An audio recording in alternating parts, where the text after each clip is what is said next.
วกกันฝึกเสียงภพภูมิเบิ่งภพภูมิที่ตัวเองในอดีตชาติเคยเกิดมาจากไสบางคนก็ถามเขามาว่าเห็นมันออกอันนึงออกเห็นมันออกอันเดียวจังซี่กะแล้วอีก5อัน6อันเป็นไหนเขาถามก็มันก็ออกอันเดียวเท่านั้นแหละผู้ออกอันเดียวไปเลยพอผู้ออก2ออกอันเดียวนั่นคือแกะเบิ่งแล้วว่าสัตว์นรกก็แสดงว่าชาติที่แล้วเจ้าเป็นสัตว์นรกจะมาเกิดเป็นคนเด้อแล้วก็ผู้ว่านรกแล้วก็เปรตแล้วก็สัตว์เดรัจฉานสุว่ามันออก3แกะออกมานี่สัตว์นรกสัตว์นั้นไปเป็นสัตว์นรกสัตว์ที่2มาเป็นเปรตสัตว์ที่3มาเป็นเดรัจฉานสัตว์นี่ปัจจุบันนี่เป็นมนุษย์แล้วก็ยังมาถามอีกว่าแล้วที่เหลือคือไม่ออกโอ้ยน่าก็ให้มันออกสำนันแหละเนาะ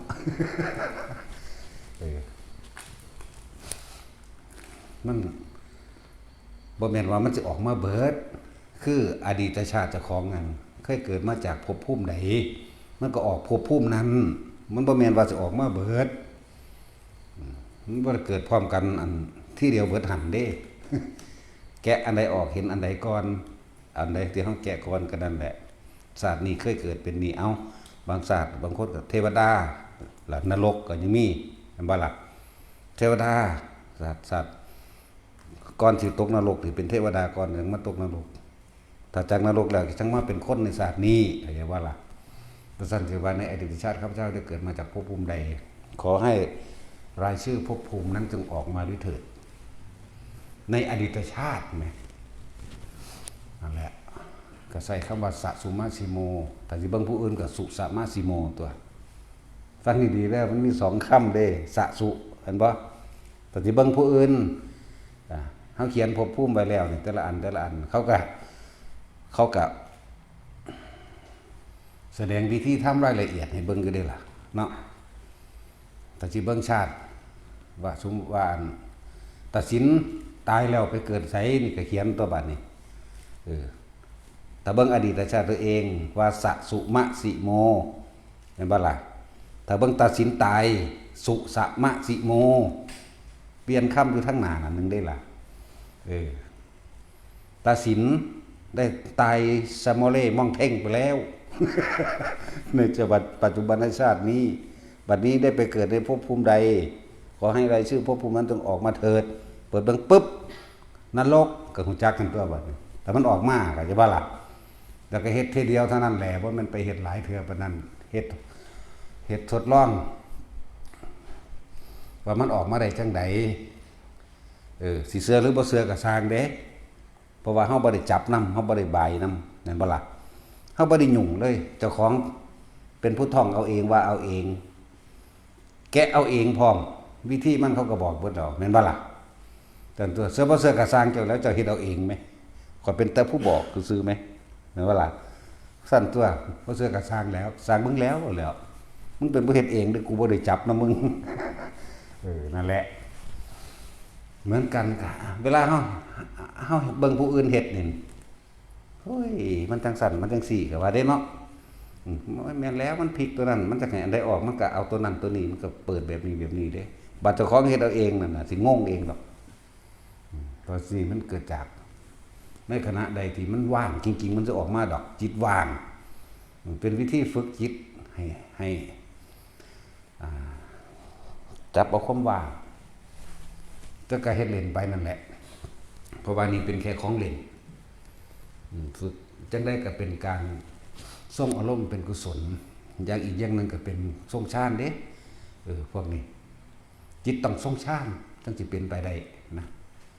นั่นแหละ ก็เฮ็ดเล่นไปนี่ก็อย่างนึงเมื่อรู้แล้วว่าสามารถเฮ็ดกระดาษออกจากผ้าได้มันก็เอาล่องเอาปากกาเอาตะปูเอาก้อนหินเอาของที่ใหญ่ขึ้นนะขวดน้ำน้อยขวดน้ำเครื่องลิตรขวดน้ำลิตรมันก็ใหญ่ขึ้นตัวก็ใส่ผ่ากับพื้นใหญ่ขึ้นตัวเพราะมันจะเอาผ่าน้อยๆพื้นเดียวคือเก่านั่นเนาะเอาค้อนไม้บักใหญ่อันสำขานี่เอา เอาสั้นๆเอาแล้วก็พันอุ้มรุมเข่าตะแบกบ่ไหวนั่นนะก็ว่าไปที่บัดนี้แล้วก็เปิดเบิ่งบัดมันออกมาเนี่ยก็แสดงว่าเก่งแล้วเริ่มว่างจิตเป็นแล้วหาวิธีจับจุดเจ้าของเองตาจับจุดที่ว่าแล้วก็พิจารณาเบิ่งดีๆใช้เชิงวิทยาศาสตร์มาพิจารณาเบิ่งว่ามันออกมาได้จังได๋เอาพวกนักวิทยาศาสตร์เก่งๆก็เลยเอาเถอะหน้าเนาะแต่ช่วยก็เฮ็ดออกแล้วมันบ่ล่ะมันออกมาได้จังได๋สั่นเงินบ่ล่ะท่านตัวแล้วคือออกอันเดียวบัดคือบ่ออกเบิดก็พบนั่นจะเกิดมาจากอันนั้นเดรัจฉานนั่นนั่นบ่ล่ะอันนั้นคนบอกไว้เราเล็งอันนี้ละไว้ว่าสิเป็นเทวดาหรือพวกเขาเขียนไว้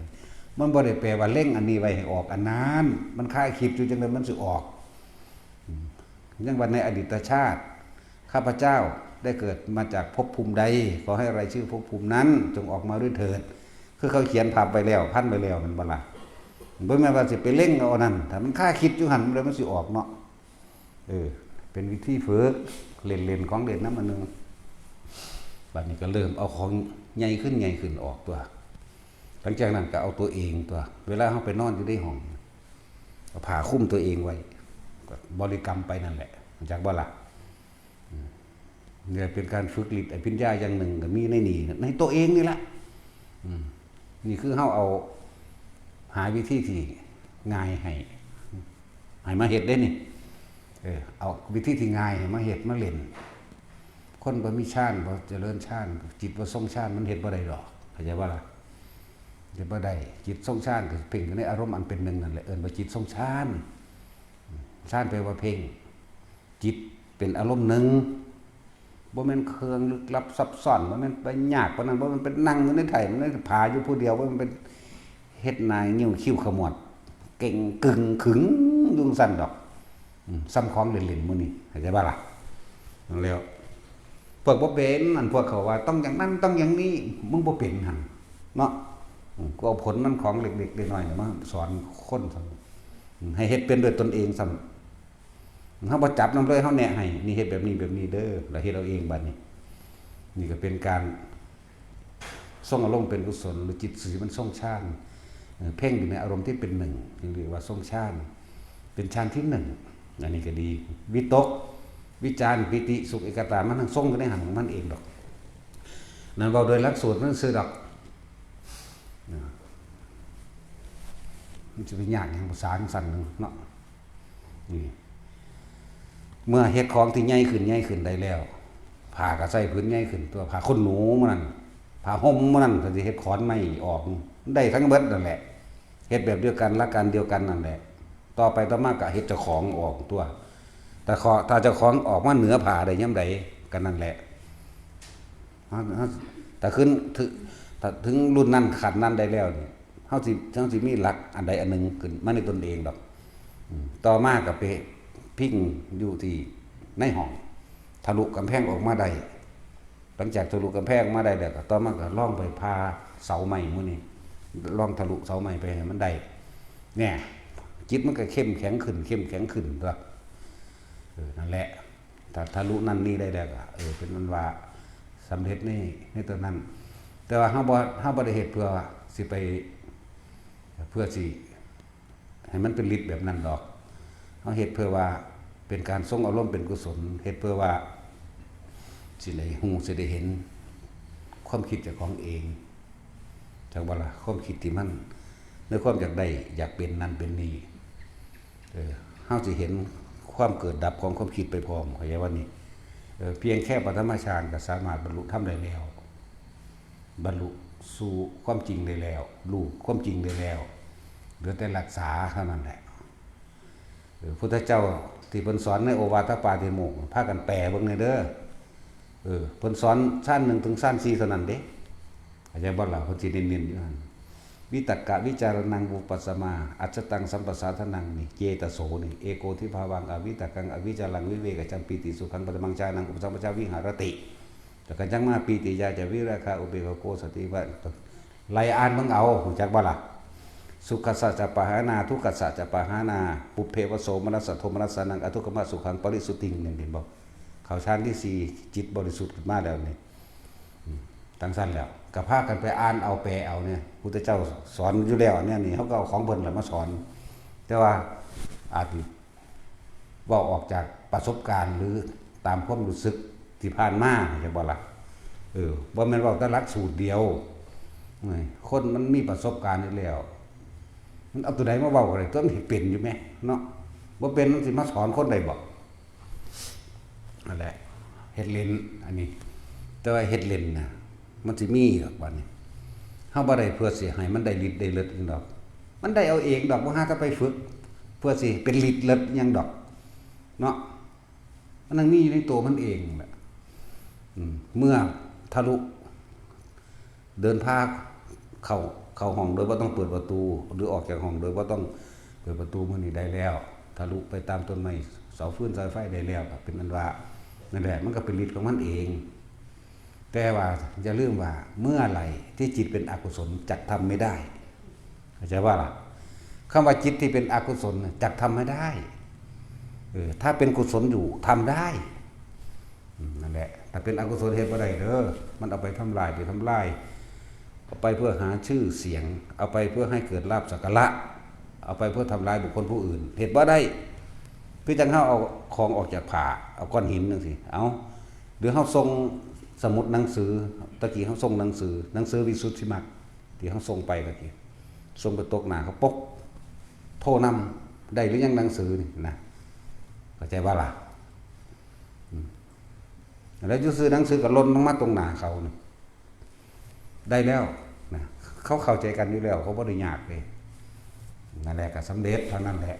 แต่สมมุติว่าเฮาสิไปเฮ็ดตะปูเข้าท้องคนมันเข้าบ่ได้เด้จิตอกุศลเข้าบ่ได้เฮ็ดบ่ได้เฮาต้องวางจิตเป็นกลางจริงๆจากวันนี้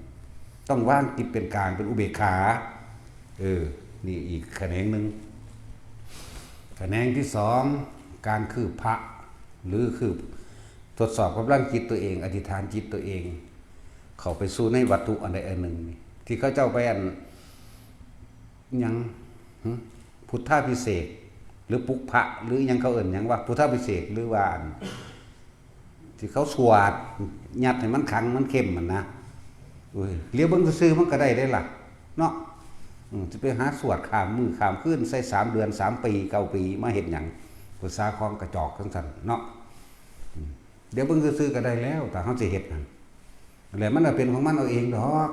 อย่าไปเป็นบ้านํเขาหลายมันบ่มีอันเครื่องรางของขลังหรือว่านั่นนี่มาป้องกันความป่วยได้ดอก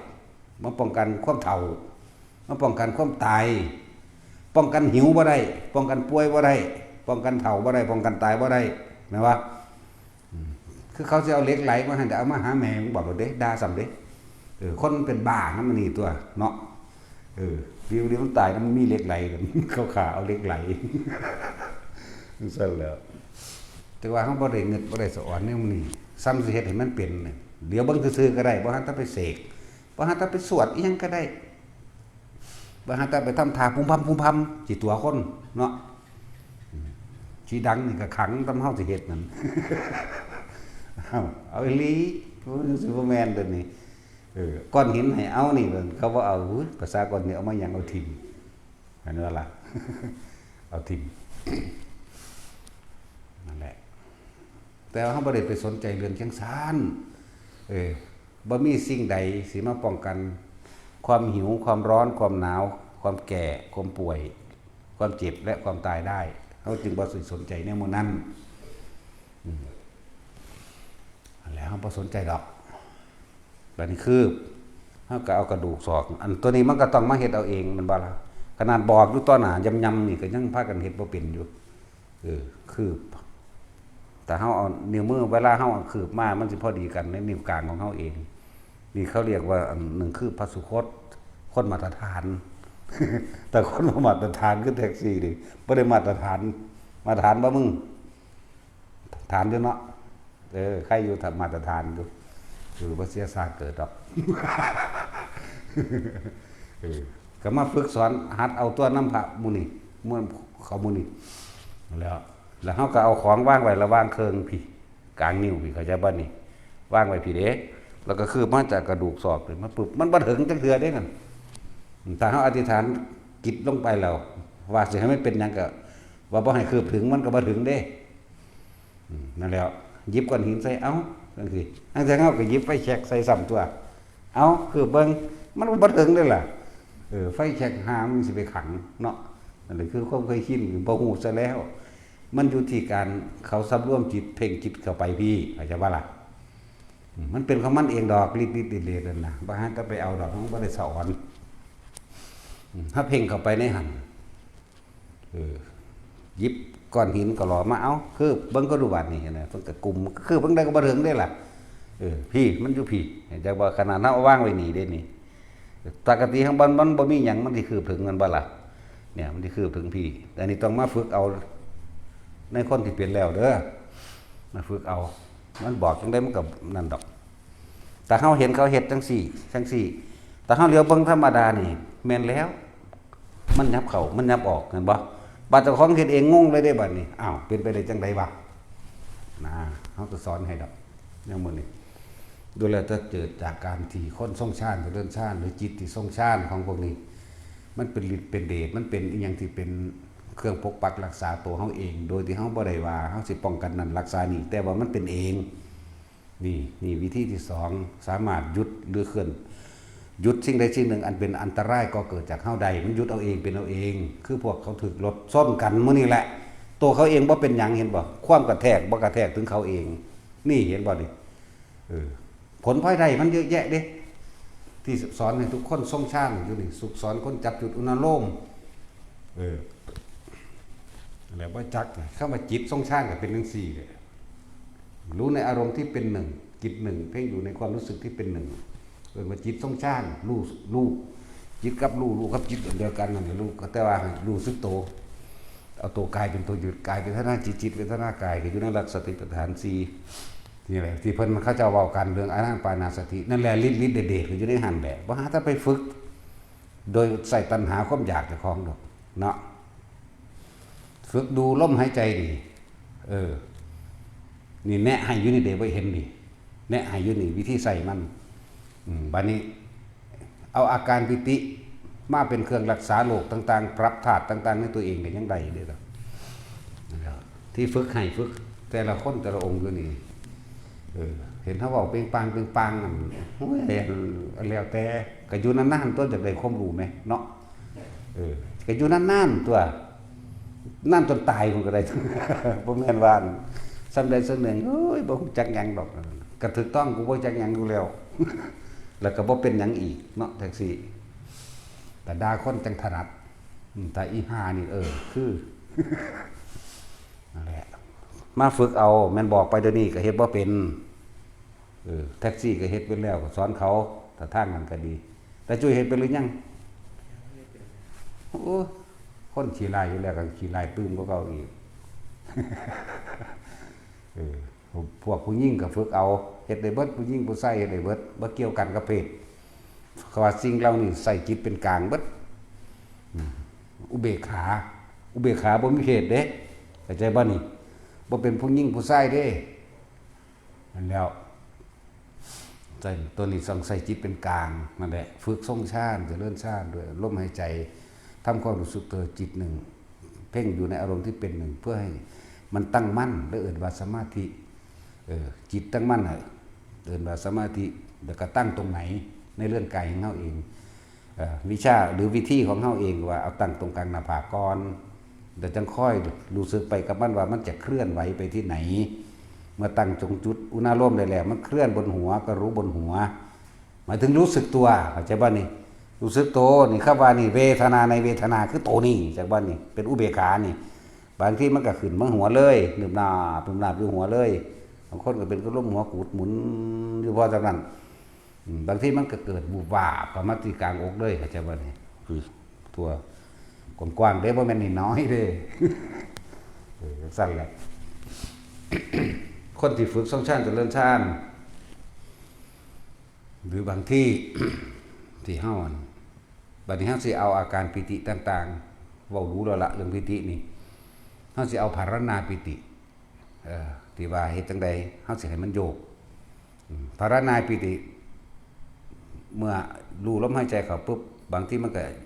โยกหน้าโยกหลังหรือโยกซ้ายโยกขวาจังซี่มันบ่ บัดนี้เฮาสิเอาก้อนหินก้อนหนึงมาไว้ในกลางมือก็ได้ลูกแก้วก็ได้พระก็ได้พระเครื่องก็ได้ทำมากรรมไว้จังซี่แล้วเฮาก็บริกรรมไปนะไปเรื่อยเลยแล้วมันก็สิคอยสั่นของมันเองบางคนก็จังซี่เลยเด้เข้าใจว่านี่บางคนก็จังซี่บางคนก็จังซี่ซะก่อนแต่เฮาก็ค่อยๆในการให้เมื่อนตาเฮ็ดได้บ่แม่นให้รับตาเด้ผู้รับตาก็มีเมื่อนตาเฮ็ดรถแต่เฮาหยุดไม่ให้โยกซ้ายโยกขวาไม่ให้โยกหน้าโยกหลังใส่ความรู้สึกหยุดความรู้สึกไม่ให้สายก็มีเด้อาจจะบ่นี่อย่าล้มนี่สายหมุนหัวถูไปทั้งพื้นหมดเลยอย่าล้มแล้วก็เก่งเด้แต่ว่าเก่งแบบปึกๆดอกว่ามันเก่งอีหลีดอกเก่งแบบบ่มีสมองน้ำกันคู่ค้ากันกับยายจอยเดี๋ยวเฮาจังเฮ็ดไปเถอะเดี๋ยวมันสิขึ้นมาแล้วขอแขนเฮานี่ให้เฮ็ดธรรมดาพี่ตัวกรรมตัวนี้กรรมรวมๆดูแล้วก็ทั้งมันสิเป็นของมันเอาเองดอกนะมะพะทะนะมะพะทะไปเรื่อยๆสำหรับคนที่เฮ็ดอยู่จังซี่บางคนสิมีความรู้สึกว่ามีควันออกดากเข้าใจว่าล่ะบางคนมีความรู้สึกครวนท้องครวนหน้าอกจักบ่นั่นแหละมันกำลังสิปรับธาตุที่ของเฮามันบ่สมดุลกัน แสดงว่าร่างกายพิการจุดใดจุดหนึ่งบ่ปกติเพื่อเลื่อนปรับธาตุปรับสมดุลในธาตุแห่งร่างกายดินน้ำไฟลมเจ้าของบ่ปกติบางคนก็เกิดอาการครวนท้องเบิดอกนี่ก็มีมันถึกของไผก็จังบาจังเอาไปเทียบกับเจ้าของเด้อผู้เขาเป็นมีอยู่เป็นหยังคือมีความรู้สึกมีควันดำๆออกดากกันนั่นแหละมันกำลังขับโลกเข้าใจว่าล่ะบางคนเป็นหยังคือแสบโหกหรือห่อนเผาล้วนๆในร่างกายระหว่างท้องขึ้นมาหาหน้าอกนั่นแหละมันกำลังปรับจนถึงว่าบางที่ก็เหื่อออกหลังเหื่อออกหัวเข้าใจว่าล่ะนั่นแหละมันกำลังขับโลกปรับธาตุนี่เป็นปกติบางคนคือมีอย่างออกดังออกจมูกในหูก็มีออกหูก็มีเป็นควันดำควันขาวก็แล้วแต่นี่สำหรับบ่แม่นสิเป็นทุกคนเด้ฟังดีๆแน่เด้อถามจักแจ๊กอยู่ผู้ใดเป็นอันใดก็จังเอามาทำความเข้าใจกับตัวเองเพื่อให้มันคลายความสงสัยตัวเฮาก็เฮ็ดไปจัก5 นาทีจักบ่ล่ะถ้ามันแขนบ่สั่นก็ปล่อยมันโยกเลยจากวันนี้มันก็โยกของมันจังซี่บางทีมันก็โยกจังซี่ตึงตังจังซี่บ่มันแห้งบ่เร็วดอกบางทีก็จังซี่เด้จัก5 นาทีเราเลิกบัดนี้ตอนเลิกเฮาก็สู่ลมหายใจเข้าลึกเราค่อยๆลุกย่างเบิ่งเบาเลยบัดนี้จักบ่ล่ะร่างกายนี่สิรู้สึกเบาเย็นสบายเนี่ยมันนี่เราเอิ้นว่าปรับอย่างน้อยๆเฮาก็เฮ็ดมื้อละ5 นาทีสำหรับพวกกันเฮ็ดพระสันไซหรือทำเอาอาการปิติในภารณาปิติมาปรับธาตุอย่างว่านี่ธาตุ4ดินน้ำไฟลมเจ้าของนี่แหละมันเป็นธาตุอื่นมารักษาโรคก็ว่ามาขับโรคก็ว่าเข้าใจว่าล่ะแล้วคนที่ฝึกไปแล้วก็อยู่ในการทรงฌานเจริญฌานเป็นปกติเรียกว่าจิตทรงฌานทำความรู้สึกที่เป็นหนึ่งอยู่ในหน้าผากมั่งหัวมั่งอกมั่งแต่ว่าจังซี่ก็ว่าถ้าเฮาเว้าจังซี่ก็ว่าบักจากมันเกิดอยู่หน้าอกขันแบบบังคับมาไว้หน้าผากบางคนของแข็งขึ้นไม่ขึ้นหัวเขาว่าอีกเอาพุ่นละจุดเข้าใจคำว่าแล้วแต่มันสิเกิดบางใดให้รู้สึกตัวอยู่ในหม่องหันเนาะเฮ้ยเป็นตาศูนย์คือหยังเด้นี่ฉันไม่ได้เป็นตรงนั้นฉันเป็นอยู่บนหัวฉันบังคับลงมาหน้าผากอยู่หัวก็อยู่หัวเลยแหมผู้อยู่เกิดหน้าผากก็บ่แม่นว่าสิไปบังคับมาเกิดหน้าอกมันบ่อยู่เป็นจุดเป็นหม่องดอกแต่ว่ามันก็เคลื่อนไปตามร่างกายเข้าใจบ่นี่บางทีมันก็อยู่ในหน้าผากนี้นิ่มน่วงเย็นเข้าไปในกระดานหน้าผากบางทีก็เกิดขึ้นนี่เลยบางทีก็เกิดขึ้นกลางหัวเลยก็อยู่กลางหัวเลยรู้สึกตัวในเรือนแห่งกายอยู่ในร่างกายนี่อยู่นี่ก็คืออยู่นี่บ่แม่นว่าบังคับไม่อยู่หน้าผากมันเกิดดำรงท่ามกลางระหว่างหน้าอกก็บ่แม่นบังคับมันไม่อยู่ทั้งหัวหรือหน้าผาก ให้รู้สึกตัวยังก็ได้ที่มันอยู่ในเรือนแห่งกายเจ้าของเองนะไม่ได้เขาเอิ้นว่าจิตสงสารเป็นจังซั่นแหละฤทธิ์เดชมาเองดอกส่วนผู้อันเข้าใจว่าบ่สามารถบรรลุธรรมได้เด้ว่าซั่นให้มึงได้สักก่อนเถอะอันมึงผู้ว่าจังสั่นมึงฮู้จักฮอดฌานบ่เนาะพูดไปหาอ่านหนังสือมาถ้างั้นฤาษีขี้ไผ่ในสมัยตะกี้ตายไปเป็นพรหมมั่งลูกฟักมั่งก็เว้าไปก็ยังว่าพระพุทธเจ้าเกิดแล้วเฮาอาศัยปัญญาของพระพุทธเจ้ามาแนะนำเฮาอันผู้จังสันบ่เป็นเด้อันผู้ไปว่าจังสันอย่าไปฝึกเลยไม่ดีดอกไม่ถูกดอกไม่ใช่ดอกนั่นนะ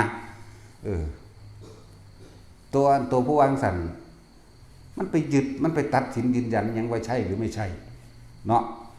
ถ้าก็เลยบอกว่าบึ้งบ่เป็นดอกอันผู้มาว่าจังสิเนาะชั้นที่1ที่2ที่3ที่4สามารถเข้าถึงโลกุตระเบิดนี่แหละจักว่าล่ะเข้าถึงการบรรลุฮอดอรหันต์พุ่นว่าแม้นเต็มที่เราไปหยังเนาะ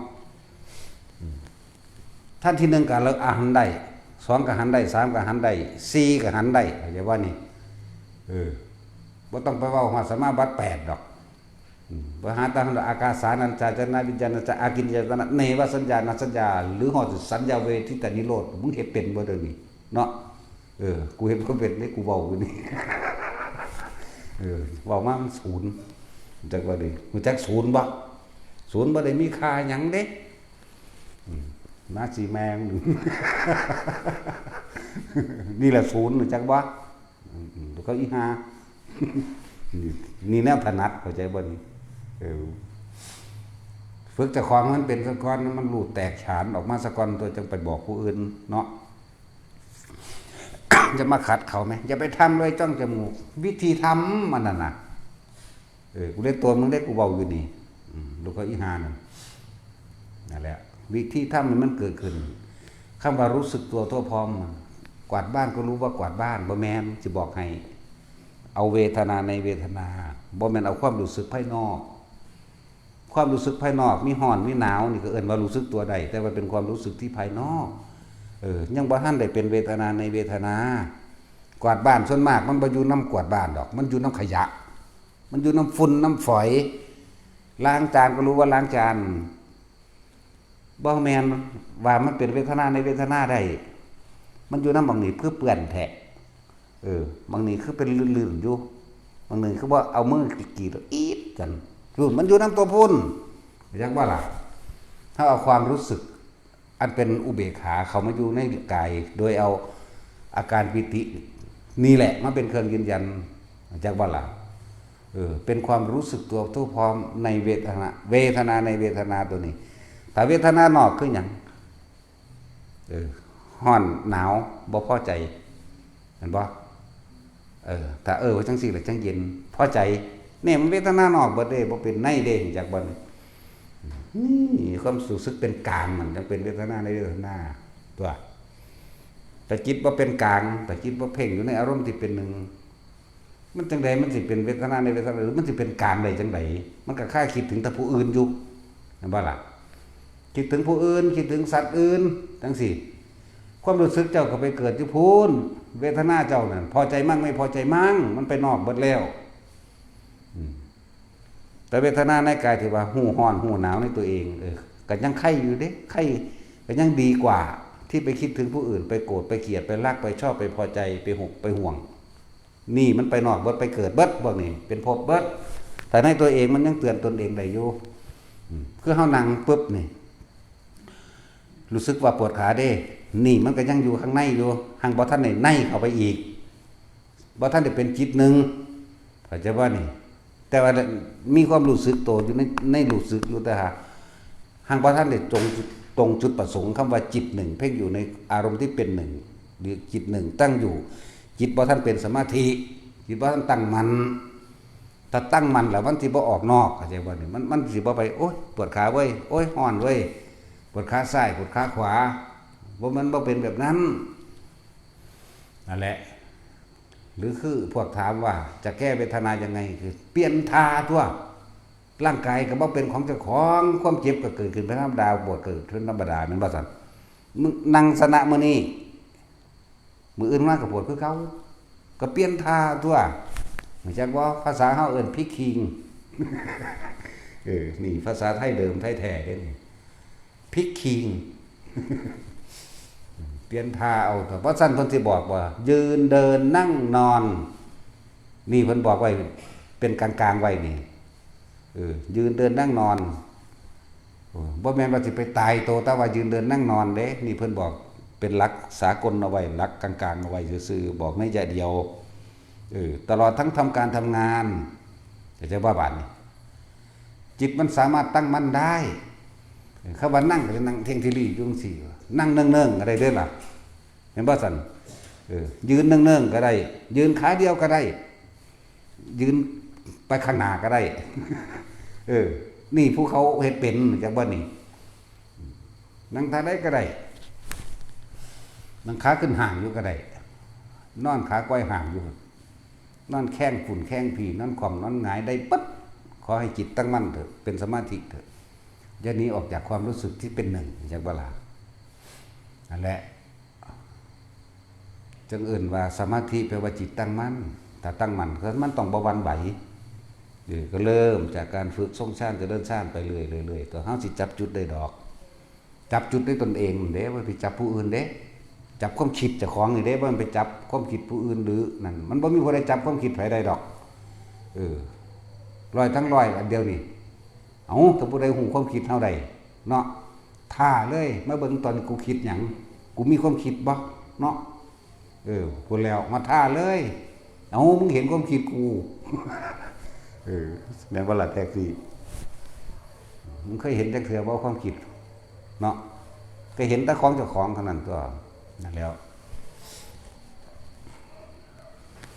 นั่นแหละที่ว่าบัดนี้สำหรับสมาธิรักษาโรคเด้อแต่สำหรับคนที่บางที่ก็บ่แม่นว่าเฮ็ดอันแขนสั่นทำให้ร่างกายสั่นสะเทือนด้วยใช้อาการปิติอันเป็นภารนายปิติทำให้เกิดความสั่นสะเทือนในร่างกายเป็นการปัสสาวะโรคบางคนก็บ่แม่นแค่ว่าสั่นบางที่มันก็ขึ้นหน้าผากหรือบนหัวได้แต่ว่าก็มีอาการรู้สึกว่าร้อนหรือครวนร้อนพรวนเบิดทั้งท้องทั้งหน้าอกเข้าใจบ่นี่มันก็เป็นอยู่นั่นก็เหมือนกันกับการปรับธาตุแต่ว่าบ่ได้รุนแรงบ่ได้ปรับแบบสมดุลเหมือนกับการทำร่างกายให้เกิดความสั่นสะเทือนโดยเอาอาการปิติมาเป็นเครื่องทำให้เกิดความสั่นจากบัดมันเพราะว่าเฮาสิเป็นเรียกว่าปีติสุขเอกคตาเลยจากบ่นี่เปลี่ยนปีติมีอาการปิติขึ้นมาเลยนี่แต่มันสิเป็นของมันดอกเฮ็ดไปฝึกไปซะก่อนตัวนี้สิครับธาตุได้ครับโลกหรือปรับธาตุดินให้สมดุลปรับภาพน้ำให้สมดุลลมไฟสมดุลไฟให้สมดุลต้องมีอันใดอันหนึ่งที่มันผสมดุลกันในร่างกายเฮาเองแหละมันจึงเกิดอาการก็ได้ว่าล่ะเกิดอาการพวกนี้พวกป่วยเป็นโรคมะเร็งก็ตามโรคหัวใจก็ตามโรคมะเร็งโรคหัวใจโรคลำไส้หรือหยังก็ช่างเถอะปวดหัวไม่เกณฑ์หรือสมองยังก็ว่าไปให้ฝึกเอาบางที่มันห่อนบนหน้าผากก็บ่ต้องตกใจมันเหงื่อออกบางที่มันเหงื่อออกข้างหลังแล้วก็ครวญไม่มีบางที่ก็รู้สึกควันออกจมูกออกหูออกตาก็มีบางคนก็บ่แม่นตะควันเด้แต่สิเว้าอีหยังดำๆก็บ่รู้ล่ะจังว่าล่ะเป็นเหมือนกับอีหยังดำๆก้อนดำๆบ่แม่นก้อนน้อยก็รอกระแหละย่วยๆจังซี่ก็มีนะบางที่คล้ายกับขาเฮาสิกระตุกดึกๆดักๆไปบ่ต้องตกใจให้พวกเจ้าส่งอารมณ์นี้ไปเรื่อยจะทำความรู้สึกอยู่ในตัวเองไปเรื่อยคนที่เฮ็ดอาการสั่นสะเทือนในกายใดโดยอาการภารนาปิติเกิดขึ้นได้แล้วก็เฮ็ดมื้อละ5นาทีเรื่อยๆมันสิค่อยครับโลกเองดอกโลกยังกระช่างมันขับได้เบิดนั่นแหละเป็นของมันเองแหละนี่สำหรับผู้เอาอาการนี้ อาการนี้มาปรับธาตุรักษาโรคว่าสมาธิรักษาโรคก็ว่าใ นั่นเฮ็ดไป 2-3 เดือนก็บ่แม่นว่าเฮ็ดเทื่อเดียวสิคือบ่เท่าบ่แม่นเด้กูเซาสร้างหัวมึงเด้กูบอกแล้วเนาะนั่นแหละผู้ใดป่วยผู้ใดนั่นนี่ก็มาฝึกเอาเพราะว่ามันฟังอยู่เดี๋ยวนี้นั่นน่ะมันก็แม่นของว่าสิไปคิดเอาเองแล้วเฮ็ดเอาเองได้ง่ายๆคือกันขนาดเขาเฮ็ดคลิปใส่นั่นยังไปเร่งว่าฉันต้องเกิดมาจากเทวดาอยู่โอ้ยมันมาจากผีจากเปรตนั่นน่ะเนาะ ขนาดเขาเฮ็ดให้เบิ่งอยู่นั่นแหละมาทดลองเบิ่งตัวเพราะหลายๆอย่างในเรื่องของจิตที่เขาบ่เคยเข้าใจมันนั่นเขาก็สิได้ค่อยเข้าใจตัวเองเรียนรู้ตัวเองจิตวิธีแห่งสัตว์เกิดเพราะว่าความคิดเพราะจิตถึงตัวบ่ซั่นจิตคิดจิตเกิดจิตไม่คิดจิตไม่เกิดเท่านั้นเด้ล่ะนะเวลาเฮ็ดจังใดมันสิบ่คิดนอเฮ็ดจังใดเฮาสิหาเครื่องอยู่ให้มันได้นอปกติความคิดของเฮาสิไปหาอยู่กับตัณหาเนาะอยู่กับความอยากได้อันนั้นอันนี้ก็คิดนึกปรุงแต่งมโนวาดภาพแล้วก็เกิดความรู้สึกพอใจมั่งบ่พอใจมั่งแล้วภพมันเกิดแบบนั้นจิตมโนวิญญาณก็เกิดวิญญาณอันนั้นแหละเป็นตัวภพหมายถึงความรู้สึกเป็นดังพื้นนามีหม่องเกิดแล้วเข้าใจบ่เพิ่นเอิ้นว่าเหมือนเป็นดังพื้นนามันมีหม่องเกิดแล้วเวลาพวกเจ้าเกิดอารมณ์พอใจกับไม่พอใจแต่ว่าอุเบกขานี่ต้องมันอยู่ในเฉพาะตนเองเท่านั้นจึงสิเกิดได้คือบ่คิดถึงบุคคลสัตว์สิ่งของเป็นของในสัญญาของเฮาเองนั่นแหละทั้งบางที่ก็บอกว่าละสัญญาดับสัญญาเห็นบ่เวทนาก็บ่เกิดนิโรธแปลว่าดับความคิดหยุดความคิดพออารมณ์พอใจแล้วบ่จะเกิดบ่ได้พบก็ดับทันตัวว่าง่ายๆเนาะ ง่ายตัวภาษาเว้าง่ายต้อง30 กว่าปีแล้วแต่เฮ็ดมานี่มันบ่แม่นธรรมดาเด้ทดลองมาอยู่นี่สารพัดเบิดทุกอย่างเลยในกรรมฐานที่10อันใดเฮ็ดบ่ได้บ่มีจักอย่างแต่ว่าทิ่มเบิดทุกอย่างแล้วเข้าใจบ่ล่ะลิดๆเด็ดๆตรงนี้เฮ็ดไปปึ๊ดของคนมาร์กตะกี้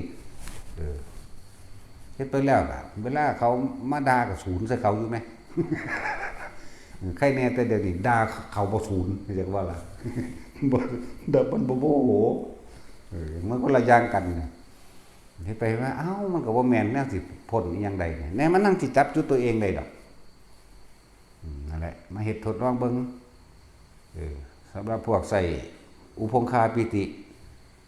หมายถึงว่าทำให้กายลอยขึ้นก็ฝึกไปนั่นแหละเด้อฝึกไปเรื่อยมันจับจุดได้ดอกเวลามันสิลอยอีหลีจะพากันตกใจหลายพวกผีบ้านี่มันสะดุดนิดหน่อยเด้ความคิดเฮาสิมันก็ลงโลดเด้มันก็เศร้าโลดเด้ทีแรกมันสิยืด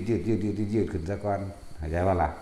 มื่นตายเฮ็ดโลดอย่าไปรับตามตกใจเฮาเฮ็ดตะกี้เฮาก็ประเภทรับตาเฮ็ดมาตลอดล่ะว่าเป็น10 ปีมันได้รับตาเฮ็ดนั่นเฮ็ดนี่มาเรื่อยจนหลวงปู่หมันเพิ่นมาตีเอามานอนเป็นหมูเป็นหมารับหูรับตาอย่างอยู่หม่องนี้นะมันบ่ได้เกิดท่านดอกเด้อเพิ่นตีในฝันขนาดตอนนั้นคือสิได้อยู่วาง7 มื้อเป็นมื้อที่7นี่แหละหลังนี่บ่ได้แตะพื้นเลยเด้จักว่าล่ะฝึกอยู่นั่นน่ะนอนแบบนี้นอนเอาค่ำแบบนี้บ่หลับเลยตลอด7 มื้อปานนั้นยังว่ามานอนเป็นหมูเป็นหมานะเป็นหมูเป็นหมาขึ้นเขียงให้เขาซับฟันขาอย่างนั้นไปยะเขากกหูนี่แสยาวๆได้แสเพิ่นมันสิเทะสอดแอวข้างพี่จักว่านี่พร้อมกันเลยสะดึงโดดขึ้นบ่ได้หลับเด้นั่นขนาดนั้นยังว่าเฮาหลับอยู่สะดุ้งเดินขึ้นป๊าตัวมันเก็บแสบอยู่ดิเอากระจกน้อยๆยังอยู่กระจกเดินนี่ก็เลยว่าแต่แย่งพวกโกนหนวดแม่นอีหลีบัดนี้แดงยิ่งครึ่งอยู่จนกว่าสิแก้ปัญหานั้นออกตีปัญหานั้นออกมันจังเศร้าเอาเองหลังจากนั้นก็มื่นตาแมงตลอด ส่วนตัวมื่นตาตลอดนั่นแหละฝึกไว้เถอะมันทั้งมีดอกอย่างต่างๆที่เป็นผู้เพิ่นลึกลับมาซอยเฮานั่นน่ะทั้งมีดอกขอให้เราตั้งใจไว้เถอะพวกพระน้ำปลาน้ำดงก็ดีไปหาฝึกตนเองในป่าบ่ต้องญาติดอกคือต้องมองข้ามความตายไปเลยอย่าญาติ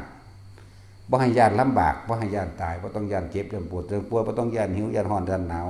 ทิ่มเลยจะไปคิดพออย่างใดๆทั้งสิ้นให้อยู่ในปัจจุบันคือลมหายใจ อยู่กับลมหายใจอยู่กับการทรงชาติโดดจังสิเป็นปกติโดยปัจจุบันจักบ่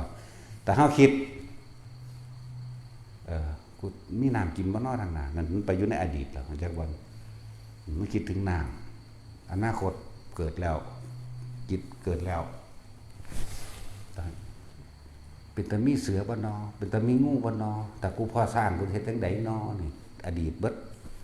แล้วปรุงแต่งเป็นไปอนาคตนั่นคือเกิดตลอดเลยเดินข้ามหรือความคิดโดดข้ามในคำว่าปัจจุบันขณะลมหายใจนี่อุณโลมนี่หรือความรู้สึกในกายณจุดใดจุดหนึ่งนั่นแหละทั้งว่าฝึกไว้คำว่าจิตทรงชาติจิตทรงชาติจิตที่ตั้งมั่นในลมที่เป็นหนึ่งนี่เรื่องจิตทรงชาติก็ดีฝึกไปเถอะบ่แม่นเรื่องข้อขาดบาดตายดอกมันทรงอารมณ์เป็นกุศลเบิดตัวนี้แม่นบ่ล่ะชินกับกุศลสังกัปปะเป็นกุศลสละสังกัปปะอันเกิดความคิดเลยกุศลสัญญาบ่คิดในเรื่องหลายๆอย่างว่าล่ะเหมือนกับอานาปานสัญญานั่นแหละบ่หาตะเพ่งเข้าไปดูลมแต่ว่ารู้ลมอย่างว่าล่ะมันนั่งเป็นของมันดอกอย่าเพิ่งบอกไปฮอดพุ่นดอกเอาซ้ำมูนี่ได้สักก่อนเอาซ้ำแค่อันที่เว้ามานี่พื้นฐานเลยสักก่อนนั่นแหละเรื่องลิดๆเด็ดๆเพราะจำเป็นต้องไปฝึกเลยเป็นของแถมเพิ่มเข้ามาเองแต่ว่าล่ะดังนั้นแล้วกระแทนั้นแหละบ่เห็นสามารถจะไปแก้ไขหรือป้องกันอีหยังได้ดอกเด้อจะไปหลงไหลอีหยังกับมันเถอะต่อมาพวกพระพวกเข้าอยู่ในนี่นั่นน่ะให้ฝึกเอาอุปงค่าปิติหมายถึงว่าทำให้กายลอยขึ้นน่ะมาใส่บัดนี้มาใส่แต่ที่เว้าตามศัพท์ในบาลีเพิ่นว่าเป็นว่าดุจดังกายลอยขึ้นพวกเฮามื่นตาเฮ็ดโลด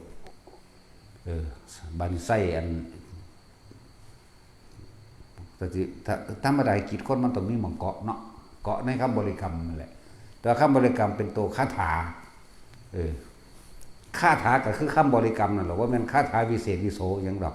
เป็นกุศโลบายให้พวกเจ้าบ่คิดว่าอยากลอยแต่ว่าพวกเจ้านิ่งอยู่ในหันสะก่อนจักบ่ล่ะเพราะว่าพวกเจ้าบ่สามารถที่ดึงมันมาใส่ได้เลยดึงปิติมาใส่ได้เลยปิติหารก็เลยต้องใส่ตัวนี้เป็นเครื่องเกาะไว้ก่อนยึดคำบริกรรมไว้ก่อนในความวิตกไว้ในความขาดหมายเอาไว้คืออยากลอยขึ้นนั่นแหละแต่ว่าเฮาสิลืมมันแล้วเฮาก็เลยอยู่กับคำนี้คาถาอันจุลคันธาจักว่าล่ะแต่ว่าถ้าเจอมหาคันธาลอยบ่ขึ้นเด้จักว่าล่ะคันธานี่มาจากไผล่ะมาจากไผจักสิชื่อใดวะพระปิรินทวัชชะมาจากเพิ่นนั่นแหละถามเอานั้นมันเน้นต้นเด้อผู้ใดอยากได้พระปิรินทวัชชะเวลาเพิ่นนั่นแหละมันมักเอิ้นคนว่าไอ้ถอยเด้เพราะว่าเพิ่นเกิดเป็นจักรพรรดิบ้างเกิดเป็นกษัตริย์หรือเป็นมหากษัตริย์อันยิ่งใหญ่มั่งเพิ่นชินก็จะว่าล่ะเพิ่นชินกับใส่คนไอ้ถอยไอ้สัตว์ไอ้ขี้ใหญ่มั่งนั่นล่ะเพิ่นก็เลยว่าเพิ่นเก่งยิ่งใหญ่บัดมาเจอพระพุทธเจ้าแล้วจากบ่เพิ่นลอยเอาเด้พอเพิ่นมีคาถาอันนี้ลอยไปหันไปนี่มีลูกรองบริวารกันหลายเด้ติดตามเพิ่นบัดที่เพิ่นมาเห็นพระพุทธเจ้าเพิ่นลอยบ่ขึ้นบัดนี่จะว่าล่ะโดยอาจารย์ของเพิ่นเคยสอนไว้ในทิสาปาโมกข์ทั้งใดล่ะ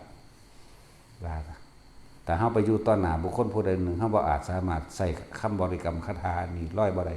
บุคคลผู้นั้นสิมีความเหนือเฮาเขาสิมีมหาจุลคันธามหาคันธาบ่แม่นจุลมีมหาคันธาท่านจะลอยไม่ได้นั่นแหละก็เลยมาขอเรียนนำพระเจ้าว่าจะเสียสอนให้ยุติแต่ว่าให้บวชนั่นล่ะของเพิ่นมีปัญญาหลายอยู่แล้วเนาะบวชมาก็คราวเดียวมือเดียวเท่านั้นแล้วเพิ่นก็บรรลุอรหันต์บวชนั่นแหละบวชมาแล้วเพิ่นแต่ว่าอุปนิสัยเคยชินของเพิ่นเคยเป็นจักรพรรดิ91กัปมันบ่ธรรมดาเด้จักรพรรดิเจ้า91กัปมหาจักรพรรดินี่บ่แม่นจักรพรรดิที่มาเขียนเอาซุมือนี่คนแต่งกับของเองจักรพรรดิญี่ปุ่นจักรพรรดิอังกฤษเข้าใจว่าล่ะจักรพรรดิแท้มันต้องมีเมียมาจากอุตรกุรุทวีปอมรโกยานาทวีปตลอดทั้งบุพเพวิเทหทวีปต้องมีเมียเป็นมนุษย์ต่างดาวจักบ่มนุษย์ต่างโลก ไม่เมียเอกเนี่ยของโลกมนุษย์เฮามีผู้หนึงชมพูทวีปโลกนี่มีผู้หนึงแล้วก็ผู้เราคนหมดเด้มีสร้างแก้วมาแก้วคนเพิ่นแก้วลูกแก้วตลอดทั้งวิสรมันจักว่าล่ะมันจักวิสรบ่รู้จักได้อีสรอยู่บ้านกูก็มีเลยอีสรดังแม่น้องก็ยายนางอันนี้เรียกว่าวิสรเป็นอาวุธที่สั่งไปตัดข้อไฟมากกระไดห้อยหูไฟมากกระไดจักว่าล่ะโอ้ยเลยเถิดไปหาเจ้าจักรพรรดินั่นแหละผู้ใดจัดนั่นก็เอาน้ำหลวงพี่ต้นนั่นแหละอื่นแต่เน้นต้นมันบวชแต่เป็นเน้นจนว่าบวชนั่นเท่ากับกุมซึกปักหาเครื่อง6 เดือนได้มันถึงได้แล้วได้อีกได้ไปได้มามันเลยอยู่เลยไปขออยู่ตลอดนั่นแหละคนเก่งอยู่ได้อ่านหนังสือขอมหนังสือไทยใหญ่มื้อนี้ได้เด้นั่นแหละความสามารถพิเศษในตัวมันมีอยู่ไหมก็เอามาใส่แต่ยังใดบุมันสิเขียนแล้วแปลแล้วเต็มตู้อยู่นั่นนั่นแหละเพิ่นก็ไปได้คาถานั่นละมาได้หั่นแหละนั่นแหละเลยให้เพิ่นอ่านให้ฟังเฮานี่ลืมแล้วบ่ได้จักสิหยังบุสวาหุสวาหุมโหมหยังเพิ่นนั่นแหละกูกักไว้อยู่เด้อกูบ่ฮู้ดอกกูคงกักไว้อยู่กูเอาไว้แต่อัน50อันร้อยไปเลยกูเอาไว้แต่ดึงสุตกกักไว้เอาตัวเนาะคือสัตสุมะสมูกับสุสะนี่แหละชื่อได้ว่าล่ะว่าไงเฮ็ดเจ้าของเองคือสัตสุมะหมายว่าเฮ็ดเบิ่งผู้อื่นสุสะตัวเปลี่ยนทั้งหน้านี่นึงเด้คือสหายาวะกับสหายาแวะอันนั้นยะวะกับแวะมันคนละอันกันเด้ตัดสินชื่อว่าได้ล่ะคาถาเห็นผีมันมีหอดตัวตาเห็นผีพร้อมเด้พวกเจ้าเอ๋ยหังบ่บอกหรอกมันสิพากันเป็นบ้าตื้อใดตาสินแล้วบ่อยากให้ตาสินเห็นนั่งเพิ่นว่าหลับตาเด้อมันสิบ่นั่งอันเฮ็ดตาโบใส่เจ้าแฮ่ใส่มันบ่ได้เว้าน่ารักคือข่อยเด้นูหัวใส่เจ้าแล้วเด้อละวันก็ฮู้จักถ้าเจ้าเห็นเจ้าผู้เดียวเด้บาดนี้ห้องอยู่ผู้เดียวบาดนี้เขาก็ว่าเป็นบ้าเขาก็ผูกไว้เท่าบาดนี้นอนบ่หลับเขาก็เอายานอนหลับมากลุ่มจังซั่นแล้วเลยเป็นบ้าอีหลีคนบ่ได้บ้าคนบ่ได้บ้าเนาะที่เอาได้ตัดสินขึ้นต้นมันจิขึ้นต้นมันจิเด้อซั่นแล้วแต่ว่าท่านได้บอกดอกทั้งเบิดดอกบอกตัดสินแล้วย่านผีลายผีแผงหาเล่าโลดมีหยังเล่นแปลกๆเยอะแยะอยู่นี่เข้าใจว่าล่ะผู้ใดอยากเรียนรู้ก็มาตัวมันต้องมาฝึกอยู่นี่มันต้องมาได้สักก่อนจังกลับไปเฮ็ดอยู่บ้านอยู่เฮือนอยู่นั่นเจ้าของเองตะสิมาขี้คร้านมาน่ะโอ้ยจังได๋สิได้วิชาความรู้ลงทุนเนาะแต่สำนี้ก็พอแห้งแล้วเด้ที่เฮาไปเรียนรู้มาเนี่ยบ่มีเขาบ่ได้บอกเด้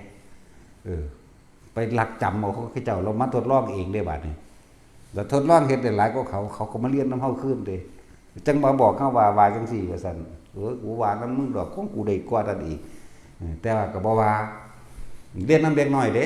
อันสัสุมาสิโมนจากบ่นี่ลืมชื่อเขาแล้วเด้มันโดนล่ะ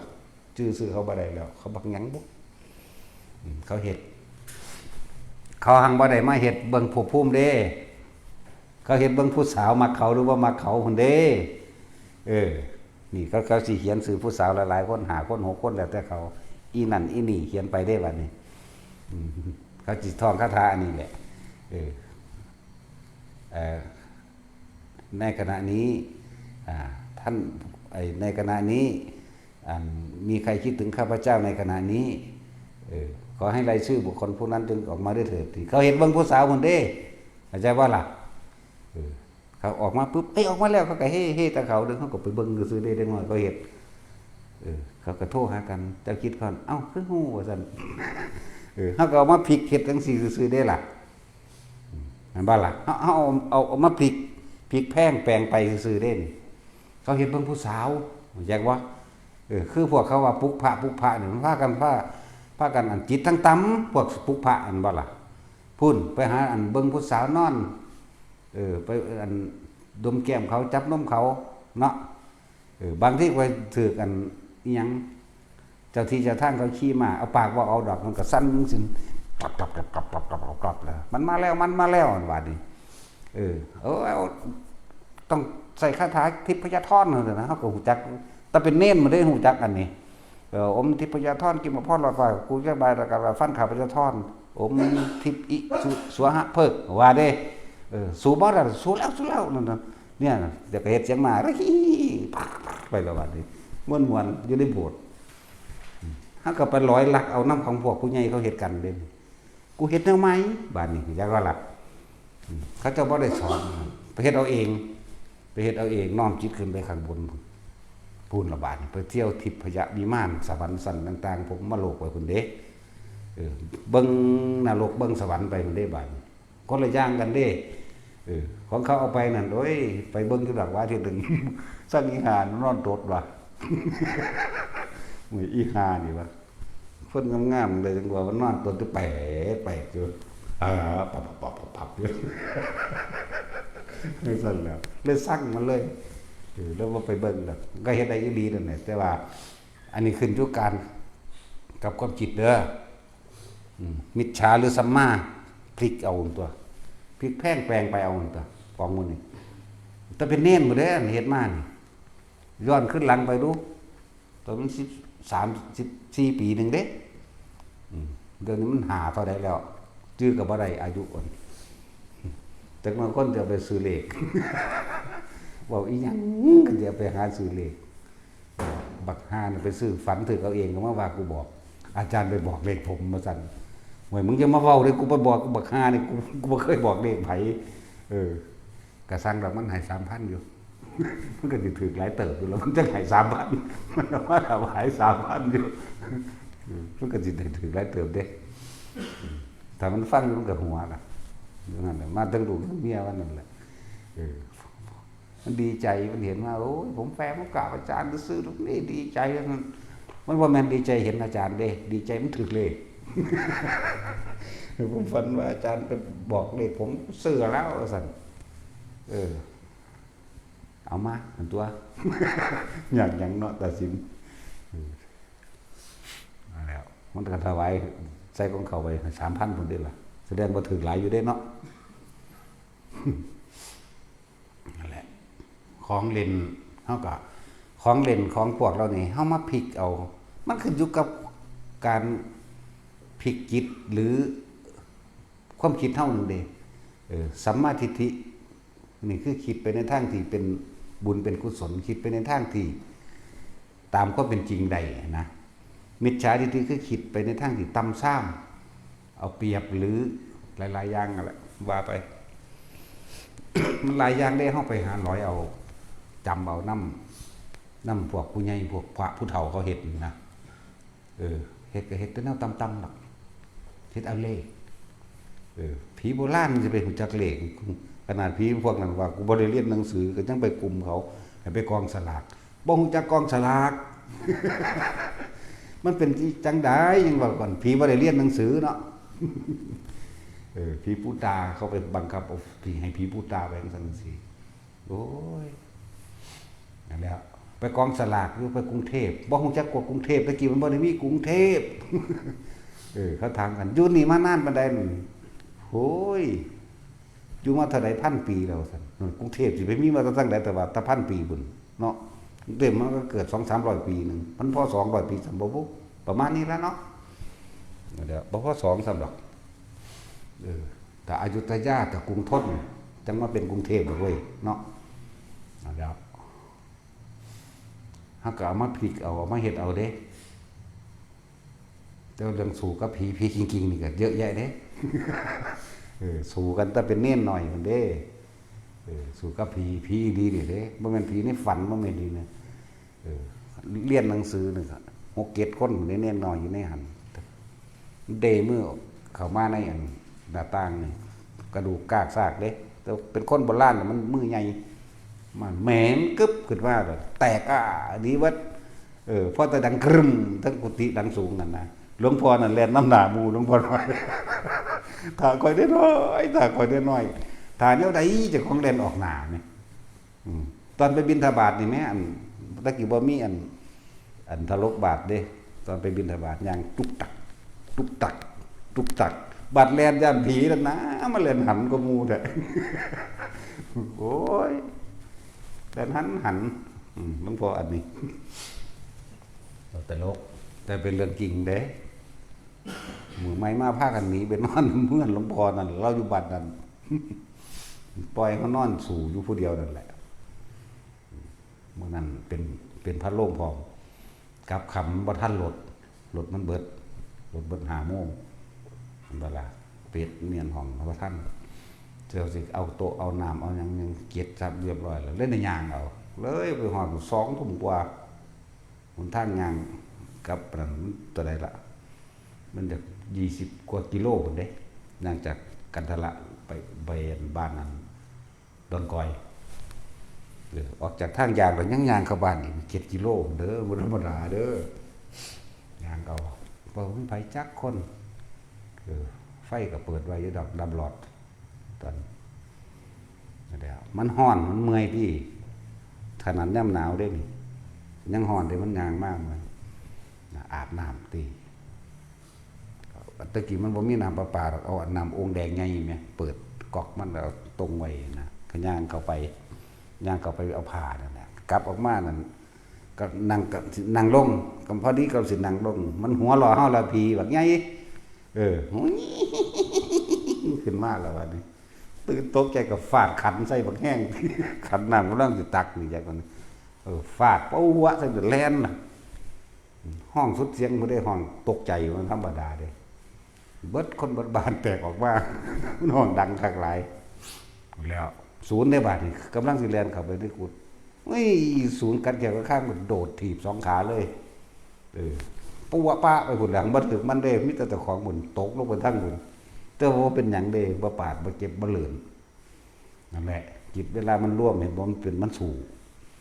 มันร่วมเด้ใจเดียวคือกูสิถีบอีหานี่อย่างเดียวเลยอีผีนี่เฮ้ยก็นั่งย้อนขากากสากอยู่เนาะแล้วว่าแม่นตัวน้อยๆตัวบักใหญ่อีกใหญ่กว่าคนปกติทั่วไปเด้ซึมอยู่ผมก็สยายแต่สินเห็นได้แม่จีปิเด้อแต่สินตัวขึ้นต้นมันเด้อผมบ่บอกเบิดดอกไว้แต่สินเห็น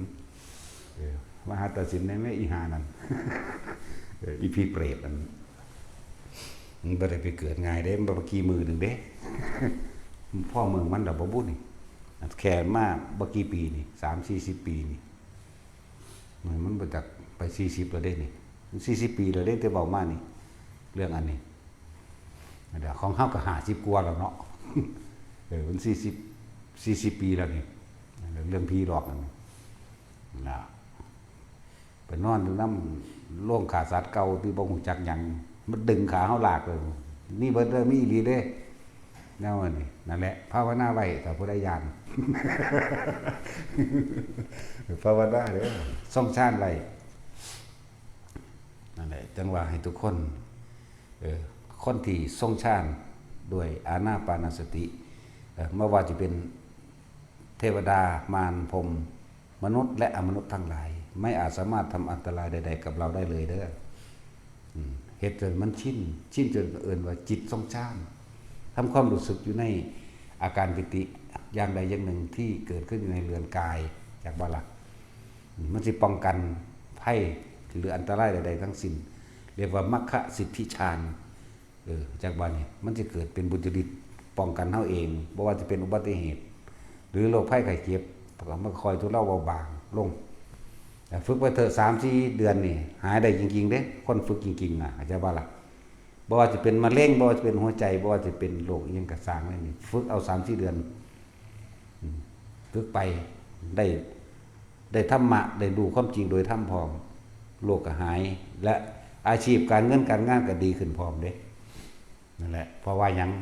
จิตถ้ามันสงบเป็นบุญบุญคือความสงบเย็นภายในจิตใจของตัวเองบาลอนได้เกิดเป็นคนที่มีสติ สติคือการระลึกว่าอันนี้ควรหรือบ่ควรใจเย็นหรือบ่เย็นควรข่มไม่ควรข่มหรือเป็นสติเป็นสัมมาสติเรียกว่าล่ะหลายๆอย่างในนี่แหละแล้วก็คือแม้กระทั่งการที่เดินอริยมรรคเข้าสู่อริยผลก็มีในนี่เรียกว่าฝึกไปทรงฌานก็เดินฌานส่วนฤทธิ์เดชๆมันมีมาเอาเองดอกมีมากก็พอสำนันบ่พอสิแก้อีหยังได้ดอกแต่ว่าก็ป้องกันตนได้อยู่ดอกนั่นแปลว่าให้ทุกคนผู้ใดอยากเป็นก็มาฝึกเอาฝึกให้กันเองทั้งเบิดหมู่พระเนียนไม่มีก็ฝึกให้กันเองมันอยู่สำใดสำหนึ่งเขาก็บ่ได้สอนให้ง่ายๆเด้เนาะให้ว่าแต่สิมีหลายกว่านี้มันบ่ทันฟ้าเล่นซื่อแต่เบิ่งไปเรื่อยๆสักก่อนพวกแกฮ้อนก็ไปทางไหนยากจังว่าเฮาบ่ได้ยากนะนั่นแหละมันสิมีเอาเองดอกบิดๆเด่นๆให้พวกเจ้าทำจิตให้ทรงฌานเป็นไปเถอะแล้วก็อย่าไปเชื่อเขาเรื่องว่ามันไม่บรรลุดับมันเห็นบ่เป็นบางหานั่นเนาะอย่าไปทำเลยมันไม่บรรลุดับพุ่นไปเทียบมาตั้งแต่พุ่นซื้อฤาษีขี้ไผ่ไปเป็นพรหมลูกฟักมั่งยังว่าไปได้บ่เนี่ยเป็นไดกูจักต้องมักฟักนั่นแหละยังว่าพุทธเจ้าเกิดขึ้นแล้วถ้าเพิ่นท่านอาราลดาบทอุทกาดาบทแม้กระทั่งอสิตาดาบทถ้าพุทธเจ้าตรัสรู้ท่านพวกนี้บ่ตายฟังธรรมทีเดียวบรรลุเบิดพวกนี้เพราะความสงบของเขาเจ้ามีแล้วเพียงแต่เขาไปยึดในความสงบซื่อๆเพิ่นบ่เห็นอนิจจังเพิ่นบ่เห็นอนัตตาจักบ่ล่ะเพิ่นก็เลยยึดเพิ่นก็เลยทุกข์ซ่อนเล่นอยู่ในหันซ่อนเล่นอยู่ในความสงบติดความสงบโอ้ยสิบ่ไปหยังดอกมันบ่เป็นก็แล้วกันล่ะนะผู้จังซั่นนั่นบ่ล่ะในโอวาทปาติโมกข์แปลเอาในไปหยังผู้ใดเรียนบาลีก็ดีชั้นที่1ชั้นที่2ชั้นที่3ชั้นที่4บางคนก็บรรลุโดยชั้นที่1เห็นบ่ล่ะบางคนนางวิมลาบ่โสเภณีสมตัวอาศัยชั้น2นี่ได้ล่ะแล้วครับอาศัยชั้น2โดยยกลงมาชั้นที่1ทำความรู้สึกตัวอยู่แล้วก็พิจารณาในอนิจจังทุกขังอนัตตาพิจารณาร่างกายในของได้เป็นอนิจจังเป็นทุกข์หรือเป็นอนัตตาเพิ่นเป็นผู้ชำนาญในชั้นที่2นั่นเด้คือพวกเขาที่บอกว่าทรงฌานหรืออยู่กับอาการปิติที่เกิดหน้าผากมั่งหัวมั่งหน้าอกมั่งนี่แหละเราเป็นโสเภณีเด้เรารับแขกแล้วก็ทรงฌานได้หูจักบ่เข้าใจบ่บานนี่บ่ได้หาตั้งแต่ว่าจะต้องมานั่งอันนี้คิ้วขมวดหรือไปโซ่ผู้ใดเด้เห็นบ่ล่ะนั่นแล้วขนาดเรารับแขกเด้นี่หูจักว่ารับแขกโสเภณีจังโสเภณีบ่เด้นี่แล้วเมื่อมันมีกำลังมากขึ้นเมื่อนึงครับภาษาลีบุตรมาแสดงธรรมเพิ่นก็ขยับความรู้สึกตัวยังมีอยู่เข้าใจบ่ล่ะการพิจารณาใครควรเกิดขึ้นแต่ก่อนเราเป็นเด็กเกิดขึ้นในตระกูลเป็นเศรษฐีเด้แต่ว่าด้วยความหนีมากับคนใส่พ่อแม่หักหลายห่วงแหนหลาย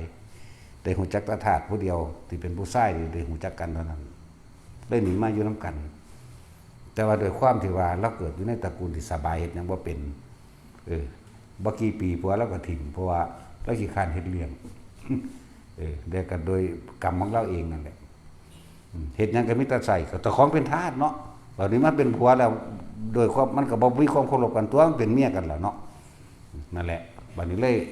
เขาก็เลยให้จัดเป็นหญิงแพทย์สยาอยากว่าล่ะคนมันแย่งกันสิฆ่ากันนั่นน่ะผู้ใดก็อยากได้ผู้ใดก็อยากได้เอาก็เลยเอาเป็นหญิงงามเมืองซะเป็นโสเภณีซะแล้วอื่นอย่างนึงว่าหญิงแพทย์สยานั่นแหละเมื่อเพิ่นได้ฟังธรรมแล้วก็มาใคร่ควรความรู้สึกตัวยังมีอยู่อาจจะอยู่หัวหรือสิอยู่หัวเล่าแหละส่วนมากมันสิขึ้นมานุ่งนางหนุบหนาวบนหัวตัวนี้สิเบาลงแต่ว่าความใคร่ควรพิจารณาตามธรรมใครความจริงแต่เราเป็นเด็กน้อยอยู่สุขสบายนี่เห็นบ่ชีวิตนี่ไม่เที่ยงไม่ยืนหลังยังยืนแต่ก่อนเราเป็นเด็กอยู่ในความสุขสบายเห็นบ่นี่ทำหนีมากับผัวคิดว่าผัวสิเลี้ยงไปตลอดกาลก็ไม่ใช่นี่ชีวิตนี้ไม่เที่ยงเห็นบ่นี่ไม่จีรังยังยืน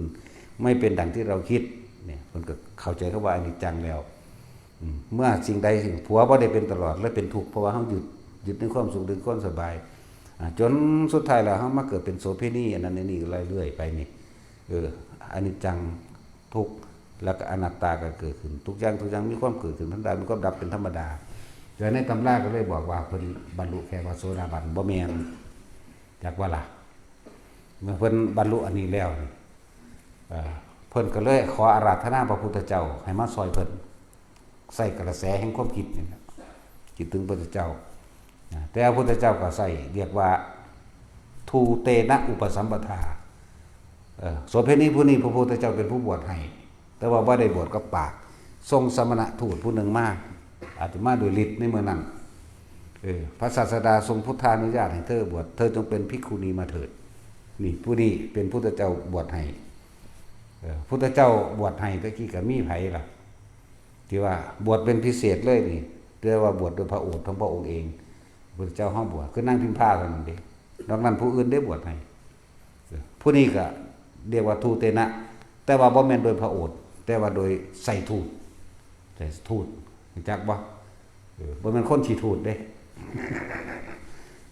ซุมื้อนี่คนซุมื้อนี่เขาก็ยังว่ามีอันยังองค์การทูตมันบ่ทูตประเทศนั้นทูตประเทศนี้เอามาจากไสแต่บ่เอามาจากภาษาพระพุทธเจ้าเนาะใช่แล้วภิกษุองค์นั้นมาโดยฤทธิ์มาร้อยเพื่อสิระงับเหตุเพราะว่าเขาสิแย่งชิงกันเพราะว่าเราสิหนีคือเราสิเดินทางไปพุ่นของเราอยู่ในเขตของอุเชนีหรือหยังนี่แหละมันไกลจากราชคฤห์นะแต่พวกนักเลงหญิงทั้งหลายนี่6-7 คนนี่ล้อมเราไว้คือสิแย่งชิงเอาจากว่าล่ะแบบนั้นบ่ให้หนีนั่นแหละพระองค์นั้นเพิ่นก็เลยมาโดยอากาศเพื่อก็เข้ารบตัวของหอมามั้ยเนาะย่านตัวบัดนี้ก็จังว่าเป็นว่าพระศาสดาทรงพุทธานุญาตให้เธอจงเป็นภิกขุณีมาเถิดนั่นแหละจังซั่นแหละก็จังประทานผ่านั้นนี้ให้กันบวชแล้วเอาไปนำมันนั่นแหละพิเศษอยู่ผู้นี้ซึ่งสิบวชเป็นสมณทูตอันนี้เรื่องว่าทูเตนะอุปสัมปทาบ่คือนั่งพิมพ์ผ้าพระเจ้าบวชให้เองเลยมันก็เมียเพิ่นเนาะในอดีต อดีตชาตินี้แล้วอดีตชาติอื่นดอกนั่นแหละสบายท่าน